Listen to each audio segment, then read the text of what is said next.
அனைவருக்கும் வணக்கம் நண்பர்களே. 2K அகாடமி நம்மளுடைய நேமு. கல்வியில் திமிருகுல் என்பது நம்முடைய வாசகம். சரிங்க நண்பர்களே.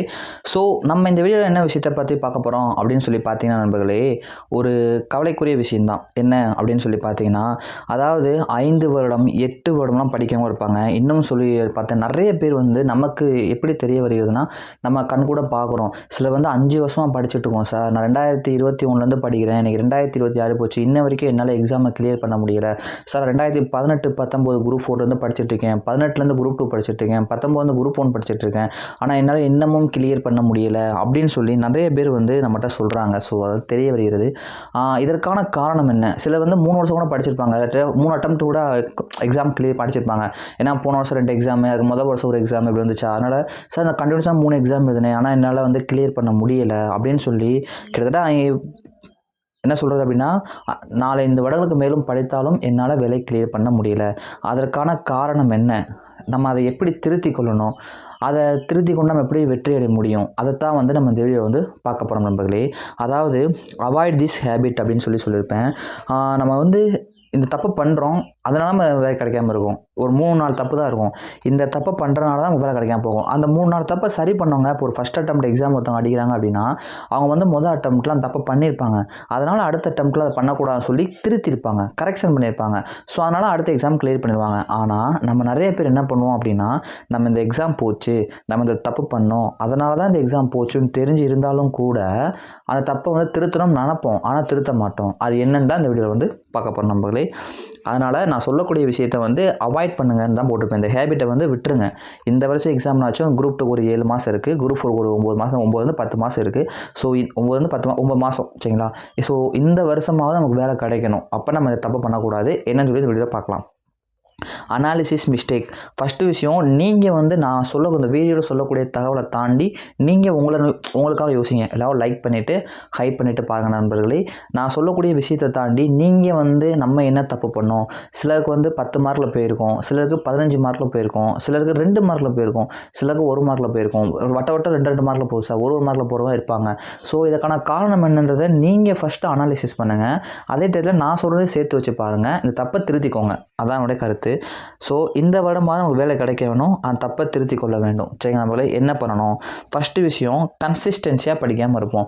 நம்மளுடைய தோல்விக்கான ஒரு காரணம் என்ன பார்த்தோம்னா, நம்ம தோல்வி அடைகிறவங்களுடைய நிறைய பேருடைய அதுக்கான காரணம் கன்சிஸ்டன்சி தான். அதை ஜெயிக்கிறவங்களுக்கான காரணமும் என்னென்னா கன்சிஸ்டன்சி தான். என்ன சொல்கிறீங்க சார், தோல்வி அடைஞ்சாலும் அது காரணம் தான் சொல்கிறீங்க, வெற்றி அடைஞ்சாலும் காரணம் அதானா, என்ன ரீசன் அப்படின்னு பார்த்தீங்கன்னா நண்பர்களே, இப்போ யார் ஒருத்தவங்க கன்சிஸ்டன்சி அப்படின்னா தொடர்ச்சியாக நடத்தும், கண்டினியூஸாக சரிங்களா, ஒரு நாள் கூட சொல்லலை, ரெகுலராக அந்த புக்கோட டச், ஒரு நாளைக்கு ஒரு 1 மணி நேரமாகுது, அட்லீஸ்ட் என்றைக்கோ ஒரு நாளோ 2 நாளோ படிக்க முடியாமல் போனாலும் வாரத்தில் ஒரு 5 நாட்கள் ஆகுது அந்த புக்கும் அவன் கையில் தொட்டுக்கிட்டே இருக்கணும். புத்தகத்தை கையை தொட்டு படிக்கணும். ஒரு நாளைக்கு 2 மணி நேரமோ 3 மணி நேரமோ, ஒரு வாரத்தில் 7 நாளாக 5 நாளாச்சும் அவங்க கையில் புக்கு இருக்கும். ஒரு 2 மணி நேரம் 3 மணி நேரம் இருக்குன்னா அவங்க கண்டிப்பாக வெற்றி அடைவாங்க. அதுதான் கன்சிஸ்டன்சி. சிலர் என்ன பண்ணுவாங்க அப்படின்னா, ஒரு மாதம் படிப்பாங்க, நல்லா படிப்பாங்க, 8 மணி நேரம் 10 மணி நேரம் படிப்பாங்க, அடுத்து ஒரு மாதம் அப்படியே ஃபுல்லி கேப்பு. சிலர் 4 மாதம் நல்லா படிப்பாங்க, அடுத்த 2 மாதம் ஃபுல்லி கேப்பு. சிலருக்கு ஹெல்த் ப்ராப்ளம் இருக்காம அவங்க பாவம், சிலருக்கு ஏதாவது ஒரு ஃபேமிலி சுச்சுவேஷன், இல்லை ஜாப் போக வேண்டிய கட்டாயம், வேறு ஏதாவது ப்ரைவேட் ஜாப் கட்டாயம், இந்த மாதிரி இருந்தால் பரவாயில்ல. சிலர் வீட்டில் ஃப்ரீயாகவே இருந்தாலும் கூட இந்த தப்பை பண்ணுவாங்க நிறையா பேர். ஸோ அந்த மாதிரிக்க விஷயம் பண்ணக்கூடாது. ஒரு நாளைக்கு 1 மணி நேரம் படித்தால் கூட போதும் என்னை பொறுத்த வரைக்கும். ஆனால் நீங்கள் டெய்லி படிக்கணும். ஒரு நாள் கேப் விட்டால் கூட, ஞாயிற்றுக்கிழமை ஒரு நாள் கூட விட்டுருங்க, லீவு கூட விட்டுருங்க படிக்கிறதுக்கு. ஆனால் வாரத்தில் மிச்சம் 6 நாட்கள் ஒரு நாளைக்கு 1 மணி நேரமாச்சும் படிக்கணும். நீங்கள் எவ்வளோ பெரிய வேலை பார்த்தாலும் சரி, பார்ட் டைமாக 1 மணி நேரம் படிக்க முடியாதா? எவ்வளோ கஷ்டத்தை இருந்தாலும் சரி, ஒரு 1 மணி நேரம் படிக்க முடியாதா? ஒரு ஹெல்த் ப்ராப்ளம்னா கூட பாவம் அவங்க ஒன்றும் சொல்ல முடியாது, அட்லீஸ்ட் ஒரு 1 மணி நேரம் ஒரு வீடியோ பார்க்க முடியாது நம்மளால். ஸோ அதனால் நான் சொல்லக்கூடிய விஷயம், நீங்கள் எத்தனை வருஷம் படித்தா சரி, ஒரு நாளைக்கு 1 மணி நேரமாக டெய்லி படிச்சிருங்க. அதான் என்னுடைய கருத்து. அதனால் தொடர்ச்சியாக யார் படிக்கிறீங்களோ உங்களால் வெற்றி அடைய முடியும். அந்த புத்தகத்தை விட்டுறக்கூடாது நீங்கள். செகண்ட் விஷயம், ரிவிஷன். எல்லாருக்குமே தெரியும், இந்த வீடியோ பார்க்குற முக்கால் விஷயத்துக்கு நம்ம படிக்கிறோம், நம்ம ரிவிஷன் பண்ண மாட்டோம்ன்றது எல்லாருக்குமே தெரியும். சரிங்களா, ரிவிஷன் பண்ணணுமே அப்படின்னு யோசிப்போம், ஆனால் ரிவிஷன் பண்ணவே மாட்டோம். சரி நாளை பண்ணிடுவோம், சரி நாள் கழிச்சு பண்ணிடுவோம், இல்லை ஒரு வாரம் கழிச்சு பண்ணிடுவோம், 10 நாள் கழிச்சு பண்ணிடுவோம், எக்ஸாம் வைக்க கடைசி வரைக்கும் ரிவிஷன் பண்ணாமே போய் எக்ஸாமில் மார்க் மிஸ் ஆகி தான் வருவோம். ஸோ அதனால் ரிவிஷன் பண்ணாமல் படிக்காதீங்க, இதை திருத்திக்கோங்க. ரிவிஷன் முக்கியங்க. அட்லீஸ்ட் 4 நாள் ஒருக்காச்சும் ரிவிஷன் பண்ணுங்கள். இல்லையா, வாரத்தை ஒரு 2 நாள் 5 நாள் படிங்க, சரினா 2 நாள் ரிவிஷன் விடுங்க, அதையாச்சும் பண்ணுங்கள். சரிங்களா. அடுத்து 3ஆவது விஷயம், டெஸ்ட்டு. சார் நான் படிக்கிறேன், ரிவிஷனும் பண்ணுறேன், ஆனால் டெஸ்ட்டு போட மாட்டாங்க. சிலர் நல்லவங்க என்ன பண்ணுவாங்கன்னா, படித்து ரிவிஷன் பண்ணுறவங்க பண்ணுறவங்க இந்த 1 மார்க் 2 மார்க்கில் போகணும்னு சொல்லுவோம்ல, படிச்சிருவாங்க, படிச்சதை ரிவிஷனும் பண்ணிடுவாங்க, பட் டெஸ்ட்டு போட மாட்டாங்க. அதனால தான் அந்த ஒரு 3 to 5 கேள்விகள் அங்கே போயிடும். சிலர் வந்து ஒரு நாளைக்கு 2 மணி நேரம் படிப்பாங்க நண்பர்களே, ரிவிஷன் பண்ணுறதுக்கு 1 மணி நேரம் ஸ்பெண்ட் பண்ணுவாங்க, டெஸ்ட்டு போடுவாங்க, அவங்க நல்லா எக்ஸாம் கிளியர் பண்ணி போயிடுவாங்க. சில 8 மணி நேரம் படிப்பாங்க, 4 மணி நேரம் ரிவிஷன் பண்ணுவாங்க. அப்படி படிக்கிறவங்க இருக்காங்க உண்மையிலே, சரிங்களா? நிறைய பேர் இருக்காங்க, போய் கேட்டு பாருங்கள். 12 மணி நேரம் படிக்கிறவங்க, குரூப் 4 குரூப் 2கே 12 மணி நேரம் படிக்கிறவங்க இருக்காங்க இந்த காலத்தில்.